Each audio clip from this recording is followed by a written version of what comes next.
book. So I'm going to recommend that you know this entire section cover to cover because you're going to get most of your questions from right here. Let's start out with the disciplinary procedures part of it. Remember that we are governed through Florida Statute 475, which is the real estate license law, and also Florida Statute 455, which is the DBPR, the Department of Business and Professional Regulations, as a professional. And there are a number of things that you're gonna absolutely have to know about. When we're dealing with discipline, the Florida Real Estate Commission only has the right to discipline licensees. Individuals that are unlicensed, the state attorney can discipline. To begin with, there is a complaint process that I want to go over with you that's going to be important, and I'm just going to hit the highlights of it right now, and then I'm going to go in detail with all this. We're going to talk about complaints, investigations, probable cause, formal complaints, the hearing process, the final order, and the appeal if you choose to appeal. So let's first of all start out with what a complaint is and how a complaint's done. A complaint, first of all, alleges that some law was violated in real estate. It needs to be legally sufficient, it needs to be in writing, and it needs to be signed by the complainant.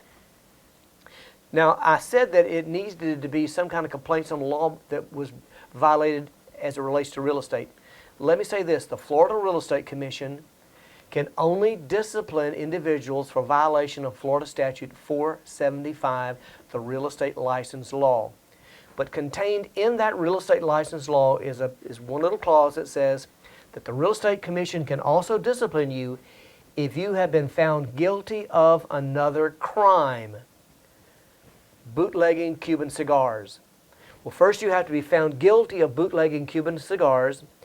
Then you must notify the Florida Real Estate Commission within 30 days of that conviction. And at that point, if they decide to proceed and to discipline because of that, they can. But it takes a process to get there. So the complaint needs to be legally sufficient, it needs to be in writing, and it needs to be signed by the complainant. Now, I'm going to make a comment about a term in here. It's called the Notice of Noncompliance. The only time that we have a notice of noncompliance is that when a broker has a routine audit, the DBPR investigators come in for a routine audit, they look around and they see a minor infraction. Maybe all the license weren't there, maybe the sign was not adequate, something minor where the public is not in harm's way. They'll typically issue a notice of noncompliance. The broker's got 15 days to fix it.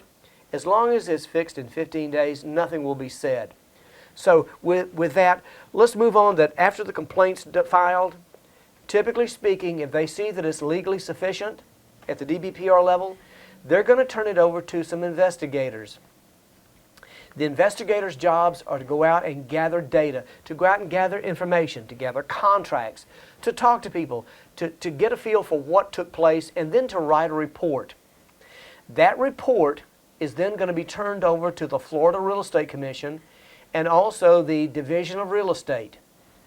When the Florida Real Estate Commission gets it, the chairperson of the Real Estate Commission is going to appoint 2 commissioners to sit on the probable cause panel. Now, those 2 members of probable cause, one has got to be a licensee member and the other has to be a current member. And the reason I say that one has to be a current member, right now they're drawing off of past members of FREC also to help out with these probable cause issues. Once a probable cause panel is established, they're going to be given all this information, they're going to sift through it, and they're going to say, is it reasonable that probable cause exists? Typically speaking, if the attorneys at the DBPR level, when the complaint's filed, if they find it to be legally sufficient, that means they've spotted some part of law that's been broken. And typically speaking, the probable cause panel is going to carry one step further by saying, yes, probable cause exists. Now, they may say it doesn't, but the chances are slim. Once that occurs, once probable cause is established by this panel, they're going to have a filing of a formal complaint. The attorneys at the DBPR are going to prepare this. And what this formal complaint is going to be an outline of every charge or of every 475 rule or law that has been broken. It's going to be outlined for them. The real estate licensee that's involved in it now becomes the respondent. And that person has 20 days to respond to this formal complaint. Now, the easy way to do this is say either yes, I did it, or no, I didn't. And there's a form they fill out. You just check the box, sign it, and send it in. If you don't respond in 20 days, the commission says you probably don't care. So therefore, more than likely at the next FREC meeting, that license, the licensee, is going to be revoked. Chances are, it's not set in concrete, but chances are it will be. If you say, yes, I agree with the charges, what you'll probably be confronted with is something called an informal conference. And that is to say, you're simply going to go by, have a hearing before the other members of FREC that was not on probable cause. And you'll plead your case. The state attorney's office will be there. You'll be there. Plead your case and see what will come of that. At the end of that, the Real Estate Commission will hand down a final order. Now, if you say that you don't agree with the charges, that you didn't do it, that it had to be somebody else, whatever, you do have the right to a formal hearing. And that formal hearing is going to be heard before an administrative law judge. In other words, it's pulled away from the Real Estate Commission, taken to another area of the state of Florida and the legal process. When you go before that administrative law judge, it's just like a regular trial. The administrative law judge can subpoena witnesses. They can subpoena documents. It's just like a real trial. You can have an attorney to represent you. You can have an attorney in the other, but it's probably more likely that you'll have an attorney with this. You can call on witnesses. You can have testimony. There's all kinds of things. At the end of the day, the administrative law judge is going to hand down a recommended order. When that recommended order comes down, a copy is going to be sent to the Florida Real Estate Commission, and the other copy is going to be sent to the Division of Real Estate and the attorneys. You'll also receive a copy. So here's the deal. When that recommended order comes down, if you don't like it as the respondent or the licensee, or if the Division of Real Estate doesn't like it, either party has the right to challenge it. It's called a written exception. They have the right within 10 days to file a written exception and say, wait a minute, don't like this. I'd like to have a hearing before the commission and plead my case. Once you file for a written exception, you will be heard now again before the other members of the commission that were not on probable cause. Now, if you don't file a written exception, if nobody does, if nobody challenges it, chances are the commission is simply going to follow those instructions of the recommended order and make it a final order. Now, once that final order comes down, I think it's important to note it does not take effect for 30 days. In this whole entire process, you're allowed to continue to practice real estate until it's over with. That includes the 30 days after the final order occurs. The only exception, if the Florida Real Estate Commission or the Division of Real Estate attorneys believe that you could be of danger to the public, they can ask a judge to issue a summary suspension. Now, that summary suspension will put you out of business until the hearing process is over. That doesn't happen a lot, but it could happen. So you could be put out of business, but chances are you can continue to practice real estate until it's over. Now, during the 30-day time period after the final order comes down, if you want to appeal this to the District Court of Appeal, you're more than welcome. So during that 30-day time frame, what you need to do is file the appeal with the District Court of Appeal. And if you want to stay the execution, if you want to put off that final order from becoming effective, you need to request a supersedious. Supersedious simply says we want to stay this execution until the appeal process is over. Then you can go through the appeal process. But once the appeal is over, now it's over and there's no going back to it. As far as discipline is concerned, just remember that you've got 2 or 3 things that we're looking at. First of all, the Florida Real Estate Commission, and as I mentioned, the Florida Real Estate Commission can only discipline licensees. The Florida Real Estate Commission cannot discipline unlicensed individuals.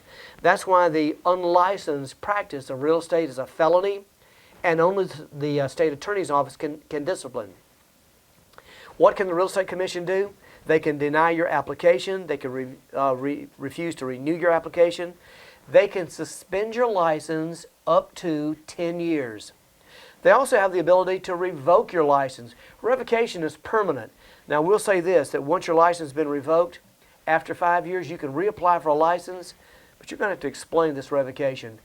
So your odds are real slim with that. They can issue citations.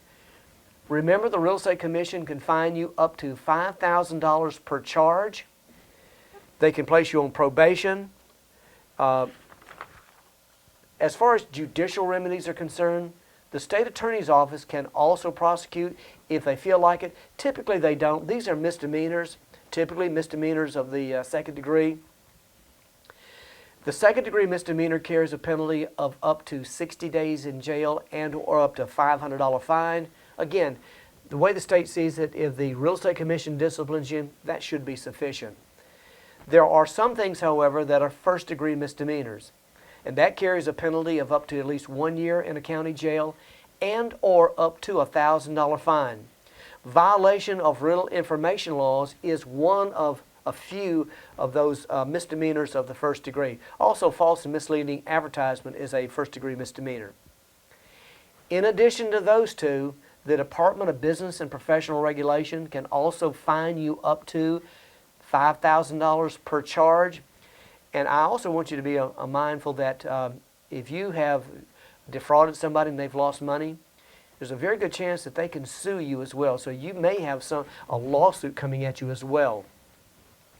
And with that said, let me make a comment about the Florida Real Estate Recovery Fund.